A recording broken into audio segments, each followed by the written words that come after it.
روزہ اس کی حقیقت کیا ہے؟ دیکھیں، اللہ تعالیٰ یہ نہیں چاہتے کہ ہم بھوکے پیاسے رہیں. ہمارا بھوکا پیاسا رہنا یہ اللہ تعالیٰ کو پسند نہیں ہے. روزہ ایک مشق ہے، ایک پریکٹس ہے، ایک روحانی کورس ہے، ایک تربیتی نظام ہے اللہ تعالیٰ کا.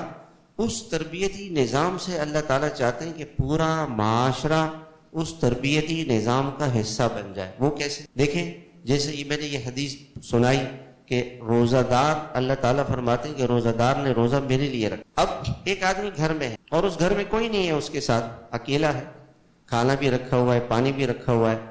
اب اس کو کوئی نہیں روک سکتا. وہ کیا چیز اس کو روک رہی ہے کہ میں کھانا نہیں کھاؤں گا، پانی نہیں پیوں گا؟ یہ ہے اللہ کا خوف، یہ ہے اللہ کا ڈر، یہ ہے اللہ کی محبت. جس کے دل میں اللہ کی محبت ہوگی، کھانا ہوگا سامنے، وہ نہیں کھائے گا.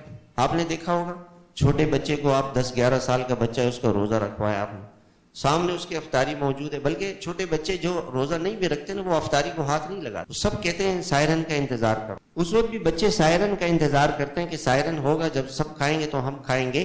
یا وہ بچہ چھوٹا جو افطار کا سارا سامان پڑا ہوا ہے، اور وہ ہاتھ نہیں بڑھا رہا. کیوں؟ اللہ کے لیے. اللہ دیکھ رہا ہے، اللہ کو خوش کرنا ہے، اللہ کو راضی کرنا ہے. میں اللہ سے محبت کرتا ہوں، اس لیے میں کھانے کو ہاتھ نہیں لگاؤں گا، پانی کو ہاتھ نہیں لگاؤں گا.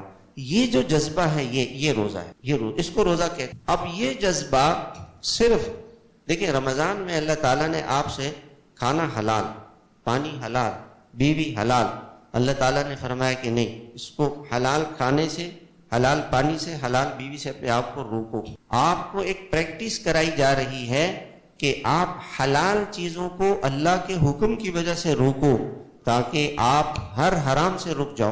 جھوٹ سے رک جاؤ. جھوٹ تو حرام ہے، غیبت تو حرام ہے، سود تو حرام ہے، زنا تو حرام ہے، نشہ تو حرام ہے، بے پردگی حرام ہے، کسی مسلمان کو قتل کرنا حرام ہے، مسلمان کا دل دکھانا حرام ہے. اس حرام کام سے روکنے کے لیے آپ کے اندر رکنے کی مشق کی جا رہی ہے. آپ کو روکا جا رہا ہے، پانی سے، کھانے سے، بیوی سے روکا جا رہا ہے، تاکہ آپ ہر حرام سے رک جائیں.